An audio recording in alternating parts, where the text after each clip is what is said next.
Hello, नमस्कार दोस्तों। मैं हूं आपका होस्ट और दोस्त करण सिंह पवार। एक बार फिर से सभी का वेलकम करता हूं एनबीएस न्यूमरोलॉजी वास्तुशास्त्र का प्लेटफॉर्म के ऊपर। दोस्तों, आज एक टॉपिक पे जो हम बात कर रहे हैं वो है पितृ। तो क्या होता है पितृ दोष? क्यों चाहिए हमें हमारे पितरों का आशीर्वाद, या हमें पितरों का आशीर्वाद कैसे मिले? आज इसी टॉपिक के ऊपर बात करेंगे। तो आज का टॉपिक को आप लॉजिक से नहीं देखें, कि कहते हैं जहां वजह और कारण पता करना हो वहां ये चीजें काम नहीं है। मेरी बात को माने या ना माने, परंतु परख कर देखिएगा कि ये चीज मुझे समझने में वक्त लगा। ग्रेजुएशन करने के बाद, जॉब करने के बाद, अपना बिजनेस करने के बाद, और जब इस ऑकल्ट फील्ड में आया तब ये चीज समझ में आई। 10 साल हो गए मुझे इस न्यूमरोलॉजी और वास्तु फील्ड में वर्क करते हुए, तब ये चीज समझ में आई। और जो मुझे समझ में आया, जो मैंने सीखा, वो आज मैं आपको बताता हूँ। पितृ क्या है? कौन होते हैं पितृ? ये पूरा जीवन जो माँ बाप अपने बच्चों को बड़ा करने में लगा देते हैं, उस बच्चे की हर इच्छा, हर जरूरत का जो ध्यान रखा जाता है, जो माँ और बाप अपने बच्चों पर अपना पूरा स्नेह उड़ेलते हैं, अगर वो बच्चा एक बार भी अपने माँ को गले लगाकर अगर कहता आई लव यू मॉम, या अपने पापा को एक बार गले लगा के आई लव यू पापा, थैंक यू मॉम कहते, तो कहते हैं कि उन माँ बाप की दिन भर की थकावट, कितनी भी बड़ी चिंता हो, सब एकदम चकनाचूर हो जाती है। सारी थकावट दूर हो जाती है, क्योंकि हर पेरेंट्स अपने बच्चों के लिए जीते हैं। वो पूरी उम्र आपको हर चीज देने में लगा, छोटे से लेकर क्या चीज सही है, क्या चीज गलत है, कौन सा रास्ता सही है, कौन सा रास्ता गलत है, ये सब चीजें आपको बताते हैं। इस लायक बनाया हमारे पेरेंट्स ने हम, हमें अच्छे बुरे का ज्ञान हो सके, हम सही रास्ते पे चल सकें। और इसमें उन्होंने अपने बच्चों की ख्वाहिश और इच्छा और जरूरतों को पूरा करने में 100% कहीं ना कहीं कॉम्प्रोमाइज किए होंगे। खुद भूखे रहे होंगे, लेकिन अपने बच्चों को कभी भूखा नहीं रहे। खुद ने नए कपड़े नहीं, लेकिन अपने बच्चों के लिए नए कपड़े, हर चीज अपने बच्चे के लिए करते माँ बाप। क्या मांगते हैं वो आपसे? सिर्फ प्यार से गले लगा लो, thank you mom, thank you dad बोल दो, मम्मी ने खाना बनाया आपके लिए, आप उनकी थोड़ी सी तारीफ कर दो।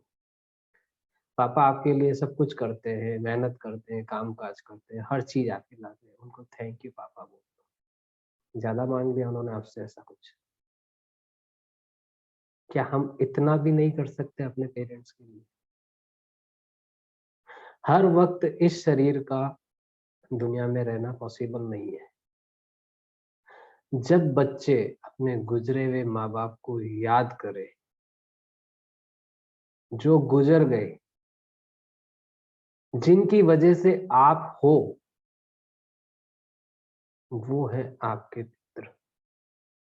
जिनकी वजह से आपका वजूद है, वो है आपके पितृ। पितृ जिन्होंने आपको जन्म दिया, और पितृ वो भी है जिन्होंने आपको पाला पोसा। जैसे कृष्ण भगवान, उनको जन्म दिया और जिन्होंने पाला पोसा, वो उनके पितृ।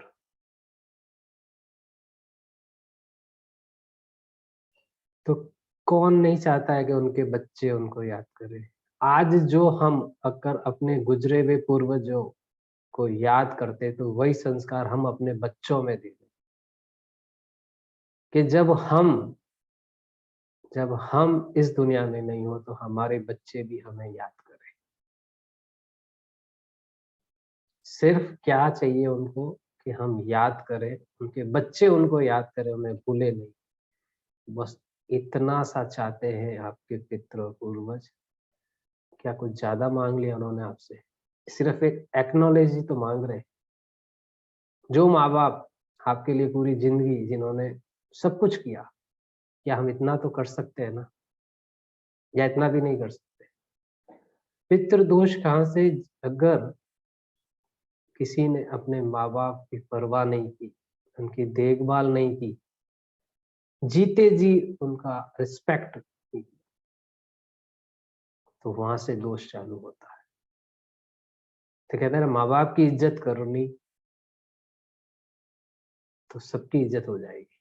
भगवान भी खुश होते हैं वहाँ पे जहाँ पे बच्चे अपने माँ-बाप की रिस्पेक्ट करते हैं, उनको आदर से रखते हैं, उनका हर चीज़ का ख़्याल रखते हैं। तीर्थ यात्राएँ, धर्म यात्राएँ सब व्यर्थ हो जाती है अगर आप अपने माँ-बाप की इज़्ज़त नहीं करते, आप उनको रिस्पेक्ट नहीं देते, आप उनकी देखभाल नहीं करते। वही माँ-बाप जिन्होंने आपके लिए सब कुछ किया, जिनकी वजह से आप इस दुनिया में हो, हम इस दुनिया में, तो बस उनको सिर्फ़ याद करना। कहीं न कहीं किसी न किसी पीढ़ी में चूक हो जाती है, याद नहीं करते हमारे गुज़रे हुए पितरों, पूर्वजों को, तब वो पितृदोष चालू होता है। हर साल में 16 दिन आते हैं पितृ पक्ष के।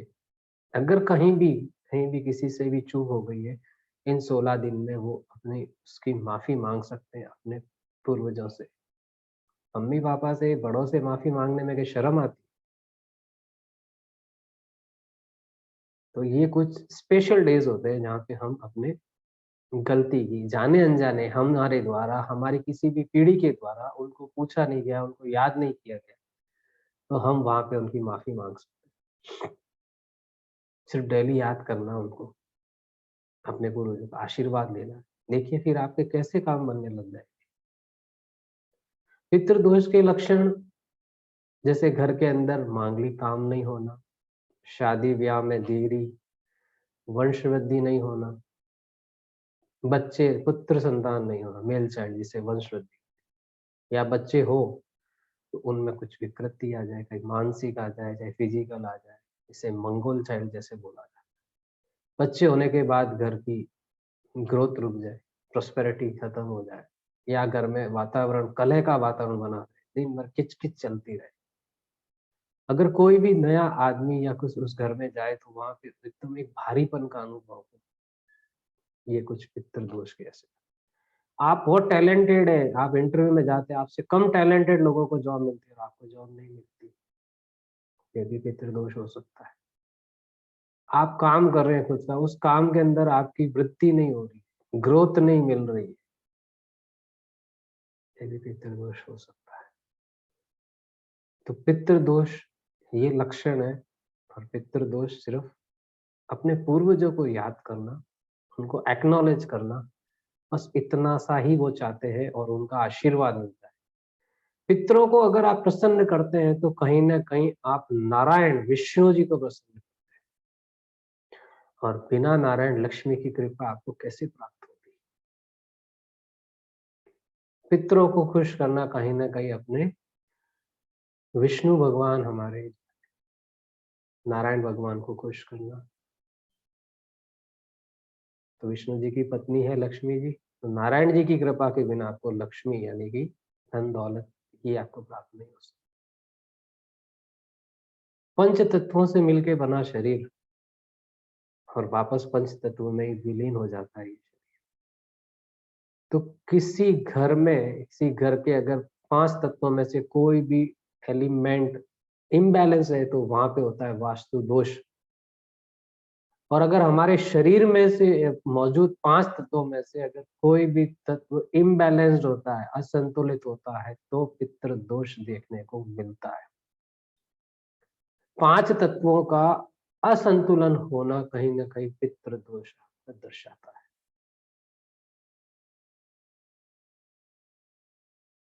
अगर ऐसा कुछ है जो मैंने लक्षण बताए, तो वहाँ पे पितृ दोष है।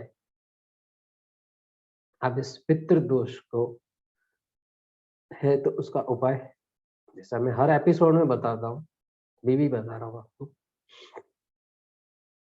उपाय करने से पहले एक चीज़ मेरी पर्सनल रिक्वेस्ट है, अपने पेरेंट्स की रिस्पेक्ट कीजिए, उनकी ध्यान रखिए, उनकी हर ज़रूरत, क्योंकि उन्होंने आपकी ज़रूरतें पूरी की है। उन्होंने आपको उँगली पकड़ के चलना सिखाया, जिनकी आप उँगली पकड़ के चलना सीखे, इस दुनिया को देखे आप, समझा। तो अब हमारी ड्यूटी आती है कि हम अपने पेरेंट्स का ध्यान रखें, हम उनकी ज़रूरतों का ध्यान रखें। तो आपके ऊपर कभी पितृदोष आ ही नहीं सकता है। और अगर किसी पीढ़ी में जाने-अनजाने में अगर कहीं भूल हो गई है, तो जो पितृपक्ष के 16 दिन आते हैं, वहाँ पे आप माफ़ी माँगिए। कहीं न कहीं पितृदोष में ऐसा होता है, जो हमारे पूर्वज गुज़र गए, उनके पीछे किया जाने वाला क्रियाक्रम, पिंडदान, 13वीं चाहे किसी भी धर्म के जो 13 दिन तक जो काम किया जाता है, चाहने वालों के पीछे, अगर वहाँ पे कुछ चूक रह गई, तो वहाँ से पितृदोष स्टार्ट हो जाता है। पितृदोष अपने घर के अंदर मैं आपको एक डायरेक्शन बताता हूँ, वो है साउथ वेस्ट डायरेक्शन, जिससे पितरों का डायरेक्शन।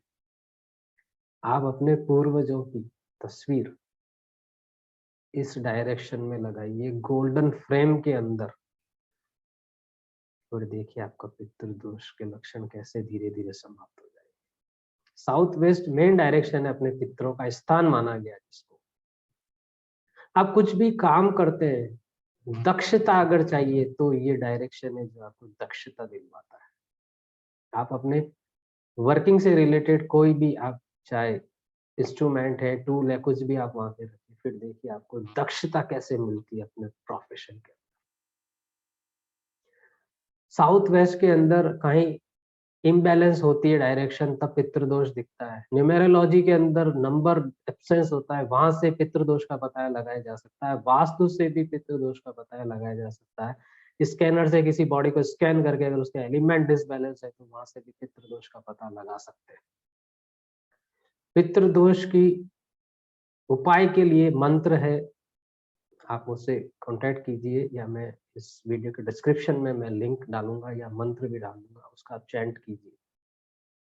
साउथ वेस्ट डायरेक्शन में अपने पूर्वजों की तस्वीर को गोल्डन फ्रेम के अंदर लगवा दीजिए। दूसरी दिशाओं में मत रखिए। देखिए कहीं न कहीं ये भी गलती हो जाती है कि जहाँ हमारा पूजा घर होता है, वहाँ पर भगवान की तस्वीर के साथ में हमारे पूर्वजों की तस्वीर लगा दी जाती है, और वो सबसे बड़ा पितृदोष होता है।